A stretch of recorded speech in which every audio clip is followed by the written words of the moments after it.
45 पर फोन करके दवा मंगवा सकते हैं।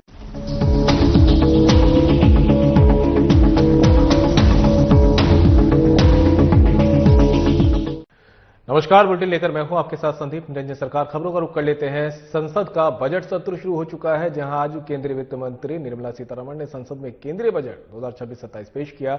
इसी संबंध में उत्तर प्रदेश के मुख्यमंत्री योगी आदित्यनाथ ने प्रेस कॉन्फ्रेंस की और केंद्रीय बजट को सभी की आशाओं को पूरा करने वाला बजट बताया। उन्होंने कहा कि इस बार महिलाओं पर विशेष फोकस किया गया है। आगे उन्होंने क्या कुछ कहा, आइए वो भी आपको सुनाते हैं।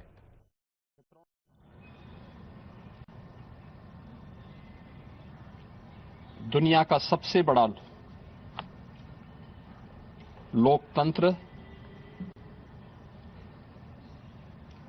भारत ने आज नए भारत का, विकसित भारत की संकल्पना के रोड मैप को लेकर के अपना नया बजट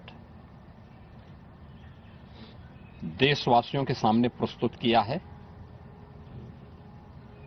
मैं सबसे पहले देश के यशस्वी प्रधानमंत्री आदरणीय श्री नरेंद्र मोदी जी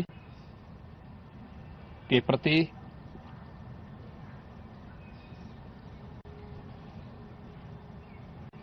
इस बजट को प्रस्तुत करने के लिए दिए गए मार्गदर्शन और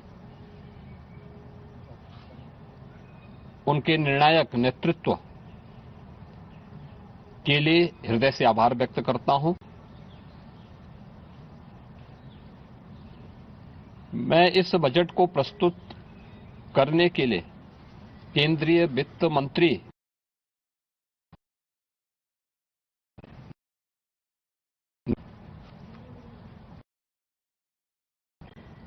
अभिनंदन करता हूं, प्रदेशवासियों की ओर से उनका धन्यवाद करता हूं। 145 करोड़ भारतवासियों के आशा और आकांक्षाओं का प्रतीक यह बजट है, जिसमें नए भारत और विकसित भारत की संकल्पना का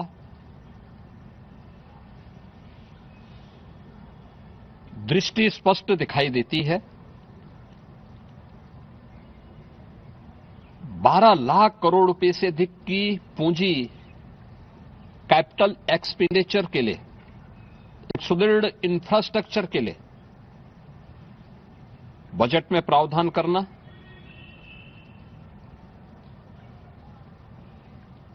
सात रेल कॉरिडोर के निर्माण के लिए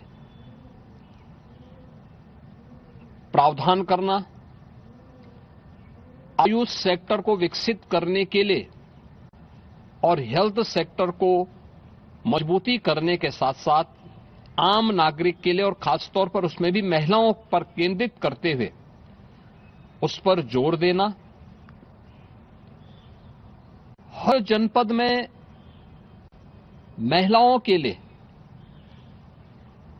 कामकाजी महिलाओं के लिए छात्रावास के निर्माण का कार्य हो या स्टेम, साइंस, मैथ्स, स्टैटिस्टिक्स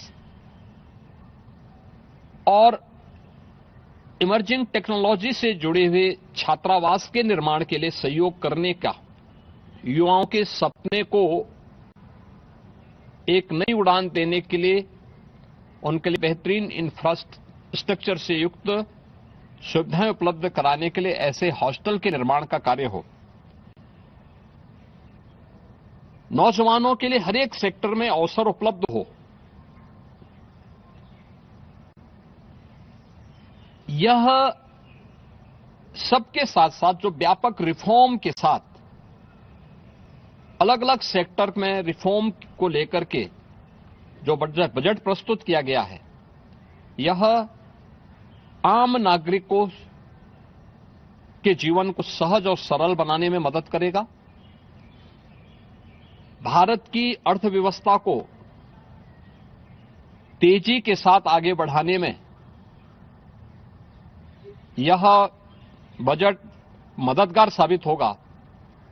युवाओं के लिए, महिलाओं के लिए, अन्नदाता किसानों के लिए, उद्यमियों के लिए, आम नागरिक के लिए भी ये नए अवसर को प्रदान करने वाला बजट है। मैं बजट के प्रावधानों का स्वागत करता हूं। आम नागरिक के लिए, जिसने बजट के लिए जो बड़ी आशा भरी निगाहों से जो व्यक्ति देख रहा था, खासतौर पर मध्यम वर्गीय परिवार, गत वर्ष देश ने जीएसटी रिफॉर्म को देखा है, आम नागरिक उसका लाभ लिया है। इनकम टैक्स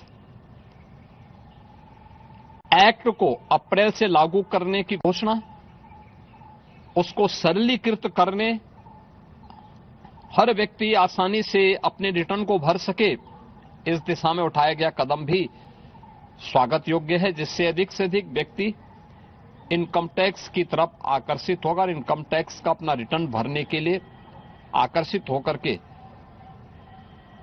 प्रवर्तमान नेशनल बिल्डिंग के कार्यक्रम में वह भी अपना योगदान दे सके। इस दृष्टि से यह अत्यंत महत्वपूर्ण कदम है। मैं कह सकता हूं कि यह बजट समाज के प्रत्येक तबके को, युवा हो, महिलाएं हो, अन्नदाता किसान हो, उद्यमी हो, इन सबको ध्यान में रख करके बनाया गया नए भारत का, विकसित भारत की तरफ अग्रसर हो रहे भारत का एक स्थिर लेकिन तेज गति से बढ़ने वाली अर्थव्यवस्था के रूप में प्रस्तुत करने वाला एक बजट है। मैं इस बजट के सभी प्रावधानों का हृदय से स्वागत करता हूं। आदरणीय प्रधानमंत्री जी के प्रति आभार व्यक्त करता हूं। केंद्रीय वित्त मंत्री जी को इस बजट को प्रस्तुत करने के लिए, जो कर्तव्य भवन से प्रस्तुत किया गया पहला बजट है, इस बजट के लिए भी उनका हृदय से उन्हें बधाई देते हुए हृदय से धन्यवाद देता हूं। 1 फरवरी को माघी पूर्णिमा के अवसर पर देश भर में संत रविदास की 649वीं जयंती मनाई गई। लखनऊ के बाराबिरवा में कानपुर रोड स्थित संत रविदास मठ में सीएम योगी ने संत रविदास को वर्तमान समय का भी बड़ा लीडर बताया। सीएम ने कहा कि संत रविदास को जब लोगों ने कहा कि चलिए गंगा स्नान करने, तो उन्होंने अपने नाम को महत्व दिया। कहा मन चंगा तो कटौती में गंगा। आगे उन्होंने कहा कि समाज को जोड़ने का जितना बड़ा कार्य संतों ने किया है वह अद्भुत था। उसी नींव पर वर्तमान भारत का निर्माण हुआ है। रविदास महाराज जी प्रेरणा देकर गए हैं। जयंती कार्यक्रम में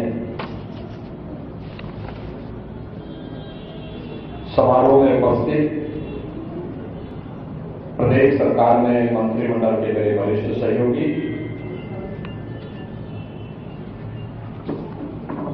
इस कैंट विधानसभा क्षेत्र के लोकप्रिय विधायक उप मुख्यमंत्री श्री ब्रजेश पाठक जी,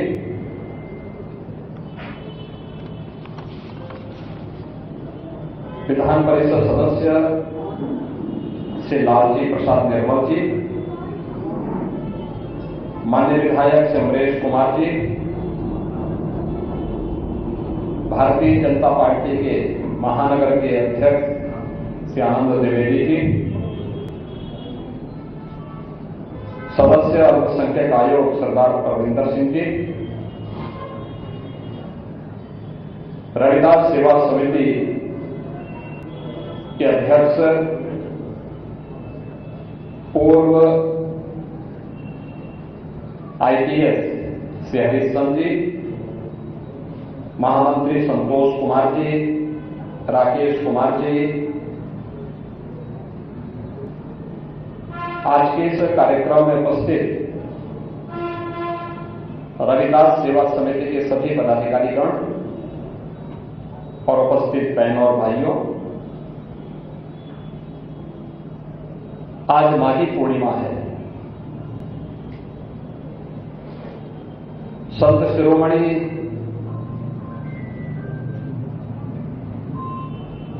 सदगुरु रविदास जी महाराज की पावन जयंती।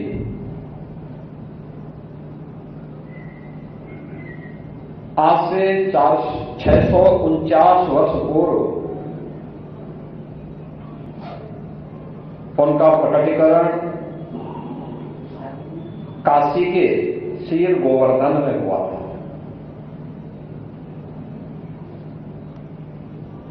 और इतने वर्षों के बाद भी उनकी दिव्य आभा से यह समाज आलोकित होकर के एक भारत श्रेष्ठ भारत के निर्माण की दिशा में आगे बढ़ रहा है। जब सद्गुरु रविदास जी महाराज इस धराधाम पर प्रकटीकरण उनका हुआ, वह कालखंड गुलामी का कालखंड था। विदेशी आक्रांताओं से देश आतंकित था, त्रस्त था। उस समय भी साधना की पवित्रता और साधना को कर्म की साधना के रूप में बदलने का कार्य सद्गुरु रविदास जी महाराज ने किया।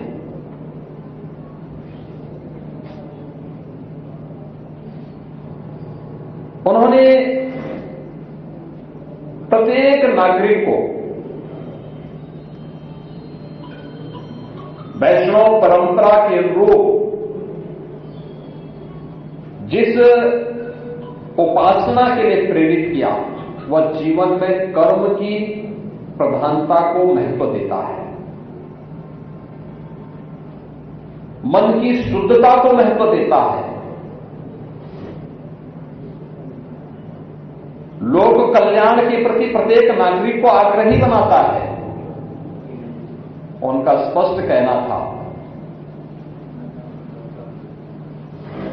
मन चंगा तो कठौती में गंगा। यानी अगर आपका मन साफ है तो सब कुछ आपके कर्म पर निर्भर करता है। अच्छा कर्म करेंगे तो अच्छा फल पाएंगे, बुरा कर्म करेंगे तो उस बुरे कर्म से, उस पाप से भी आपको कोई वंचित नहीं कर सकता।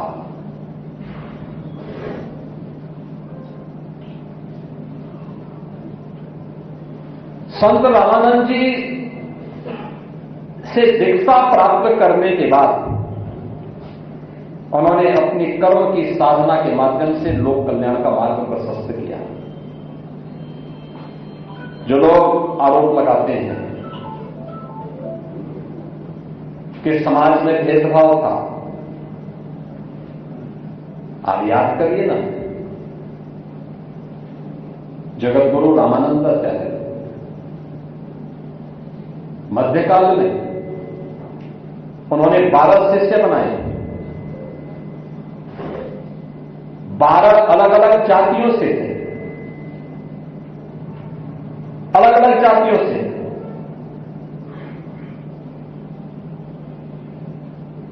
हर जाति का उनका एक शिष्य था और एक महिला को भी उन्होंने शिष्य बनाया था, समाज को जोड़ने के लिए। उस कालखंड में भी समाज को जोड़ने का जितना बड़ा कार्य हमारे इन संतों ने किया था वह अद्भुत था। उसी नींव पर वर्तमान भारत का निर्माण हुआ है। वही प्रेरणा हम सबको गुलामी के बंधन से तोड़ने में एक नई प्रेरणा हम सबकी रही है। आप याद करिए 600 वर्ष पहले क्या स्थितियां रही होंगी। उस समय भी गुरु रविदास जी महाराज एक प्रेरणा दे रहे हैं लोगों को।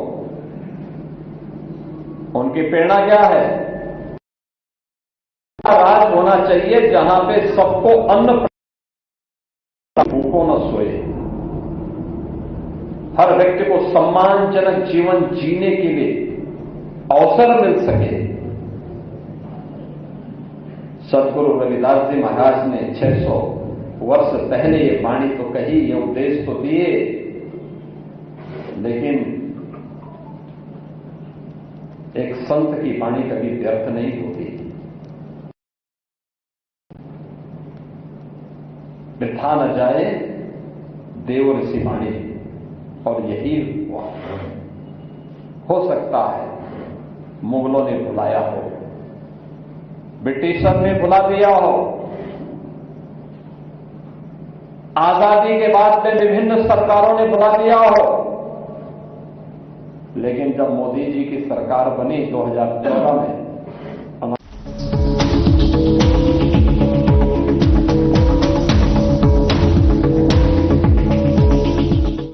क्या आप जिम जाते हैं, कसरत करते हैं, फिर भी आपकी सेहत नहीं बनती?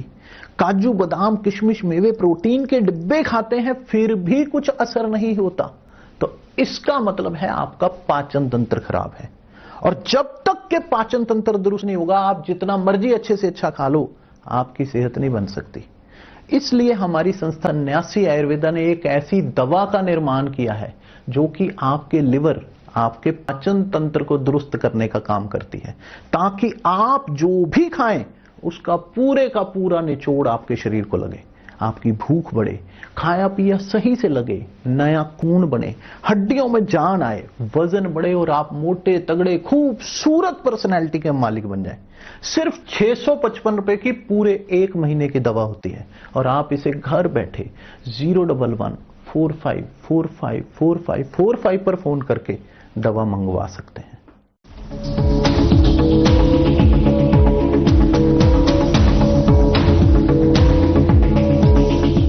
सबसे पहले हर गरीब के बैंक में अकाउंट खुलवाए, जिससे उसको शासन की मिलने वाली योजना का लाभ सीधे उसके अकाउंट में मिल सके। हर घर में शौचालय बनाया, हर व्यक्ति को सम्मानजनक जीवन जीने की प्रेरणा दी जा सके। हर गरीब के पास अपने सिर को ढकने के लिए छत हो, प्रधानमंत्री आवास उपलब्ध करवाया। रसोई गैस के कनेक्शन उपलब्ध करवाए, बिजली के फ्री में कनेक्शन उपलब्ध करवाए, और पिछले 6 वर्ष से लगातार हर जरूरतमंद को फ्री में राशन की सुविधा का लाभ और स्वास्थ्य की सुविधा का लाभ भी अगर प्रदान किया गया है, तो ये प्रेरणा की दौड़ में जो आज हम सबका साथ और सबके विकास के भाव के साथ देख रहे हैं, ये सदगुरु रविदास जी महाराज की ही प्रेरणा है। ये हमारा सौभाग्य है, आज मुझे यहाँ पे सदगुरु रविदास जी महाराज की इस भव्य प्रतिमा और इस सभा का लोकार्पण का अवसर प्राप्त हुआ। अब हम कह सकते हैं कि सर्दी हो, गर्मी हो, बरसात हो, संत रविदास सेवा समिति को कष्ट नहीं उठाना पड़ेगा। यहाँ पे ही हम आराम से बैठ करके कार्यक्रम कर पाएंगे। यहाँ भजन मंडली बैठ जाएगी, यहाँ भक्तगण बैठ जाएंगे, यहाँ मंच पर वक्तागण आ जाएंगे, आराम से सारे कार्यक्रम चलते रहेंगे। महापुरुषों के प्रति श्रद्धा। 2017 के पहले संत रविदास जी महाराज की पावन जन्मभूमि क्षीर गोवर्धन काशी में जाने का रास्ता नहीं था। आज वहां लगभग 2 लाख की संख्या में श्रद्धालु आए हैं देश भर से। वहां जाने का राजमार्ग नहीं था, लंगर का हॉल नहीं था। महाराज की जितनी प्रतिमा यहां पर मंदिर में है, ऐसी प्रतिमा वहां पर भी रखी गई। आज प्रधानमंत्री जी की प्रेरणा से डबल इंजन सरकार ने 4 लेन के सड़क से उनकी जन्मभूमि को जोड़ा है। 4 लेन की सड़क, जैसे एयरपोर्ट से मार्ग जुड़ा है ना, ऐसे ही हम लोगों ने क्षीर गोवर्धन को जोड़ा है। वहां पे लगभग काफी बड़े एरिया को हम लोगों ने उस लैंड को ली। कोर्ट में मामला चल रहा था, कोर्ट से मैं जीत करके उस का पैसा जरूरत गरीबों को उपलब्ध करवाया और उस लैंड को लेकर के क्षीर गोवर्धन संत रविदास जी महाराज के नाम पर उस लैंड को क्रय करके वहां पर कार्यक्रम के लिए जमीन उपलब्ध करवाई, लंगर हॉल बनवाया। 50,000 लोग वहां पे लंगर प्राप्त कर सकते हैं। संत रविदास जी महाराज की भव्य प्रतिमा स्थापित करवाई। यानी 5 किलोमीटर दूर से भी संत रविदास जी की मूर्ति दिखाई दे। यह भी सारे क्षीर गोवर्धन में हो गया है। आज एक भव्य स्वरूप, एक धाम बन गया है। ये केवल हमारे लिए एक नारा नहीं था,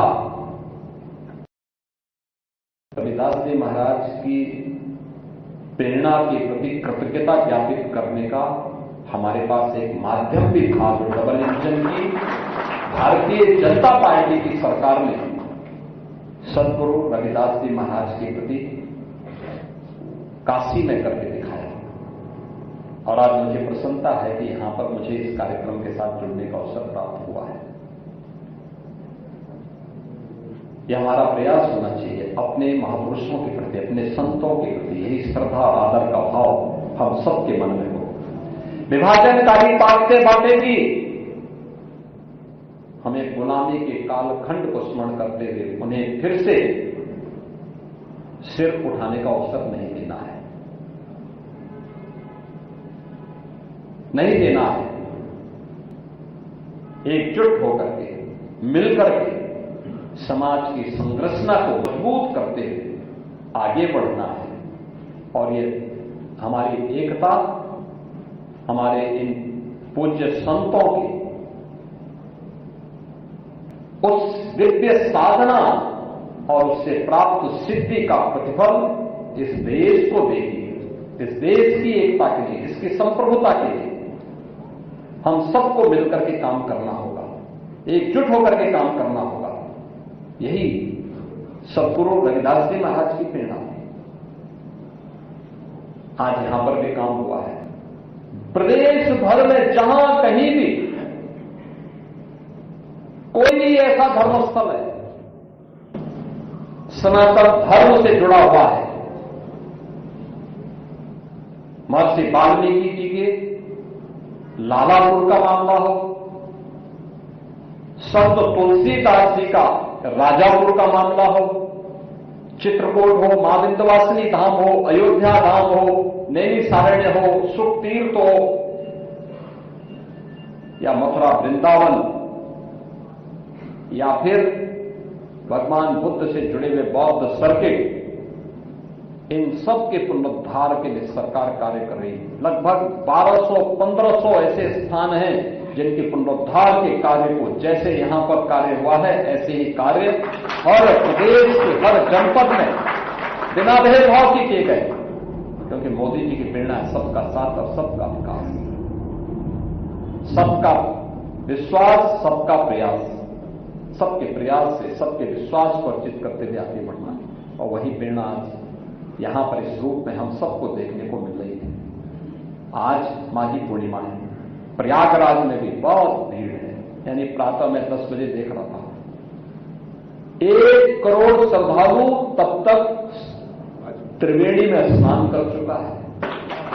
याद करिए, प्रयागराज में माघी पूर्णिमा, कल्पवासी लाखों की संख्या में 1 महीने से साधनारत थे। दिन हो रात्रि हो भगवत भजन में लीन थे। आज उनकी साधना का 1 माह पूरा होकर के मां गंगा, मां यमुना, मां सरस्वती के आशीर्वाद से त्रिवेणी में आस्था की डुबकी लगा करके वे फिर अपने घर को प्रस्थान करेंगे। ये है संतों की प्रेरणा, यही है भारत की सनातन परंपरा। कठिन परिस्थितियों में सर्दी, गर्मी, बरसात की परवाह के बगैर कठिन साधना से जूझते हुए तपा हुआ शरीर ही संकट के समय में चुनौती का सामना करने को अपने आप को तैयार कर पाए। और वही तो कार्य हमारे कुछ संतों ने वही तो प्रेरणा दी थी। आज प्रयागराज में भी हो यही सब चल रहा है, भव्य स्नान चल रहा है, लाखों की संख्या में लोग आए हैं। बहनों और भाइयों, हम सबको इस दिव्य साधना को प्रणाम करना चाहिए, इसके प्रति कृतज्ञता ज्ञापित करनी चाहिए। माघी पूर्णिमा के अवसर पर भी जितने भी वहां पे श्रद्धालुजन आए हैं, दिव्य स्नान का लाभ ले रहे हैं, उन सबको मेरी बधाई, उन सबके प्रति मेरी मंगल में शुभकामनाएं हैं। मां गंगा से प्रार्थना है कि उनकी मनोकामनाओं को पूर्ण करें। सद्गुरु रविदास जी महाराज से मेरी यही प्रार्थना है जो अपने सभी भक्तों पर कल्याण करें। उनकी दिव्य वाणी और दिव्य सिद्धि किस रूप में थी आप याद करिए ना, कि उनके सहयोगी जब गए, उन्होंने कहा रविदास जी से, चलो रविदास गंगा स्नान करते हैं। उन्होंने कहा नहीं, मेरे पास आज ज्यादा काम आ गया है, मैं इसको पूरा कर लेता हूं, मेरी ओर से भी एक दमड़ी दे देना, मां गंगा को चढ़ा देना। दूसरे संत गए, उन्होंने स्नान किया, पूजा अर्चना की, कुछ भी नहीं हुआ। लेकिन जब उनको लगा करे रैदास ने भी तो कुछ दिया है, उन्होंने उनकी दमड़ी को निकाल करके जैसे चढ़ाना शुरू किया, मां गंगा ने हाथ फैला करके उनकी द्वारा दी गई दक्षिणा को स्वीकार किया। उन्होंने पूछा ये कैसे? उन्होंने कहा मेरा सच्चा भक्त है, मां गंगा भी पहचानती है, जैसी चाह वैसे रहा। हम जैसा मन में रखेंगे उस प्रकार के परिणाम हमारे सामने आएंगे। आज के इस अवसर पर मैं आप सभी को, संत रविदास सेवा समिति के सभी पदाधिकारियों को हृदय से बधाई देता हूं। प्रदेशवासियों को आज के इस पावन पर्व की बधाई देता हूं, अपनी मंगल में शुभकामनाएं देता हूं और विश्वास करता हूं कि सद्गुरु रविदास जी महाराज की प्रेरणा हम सबको एक भारत श्रेष्ठ भारत बनाने के लिए सदैव प्रेरणा प्रदान करती रहेगी। आप सबके प्रति मेरी मंगल में शुभकामनाएं हैं। धन्यवाद। जय हिंद।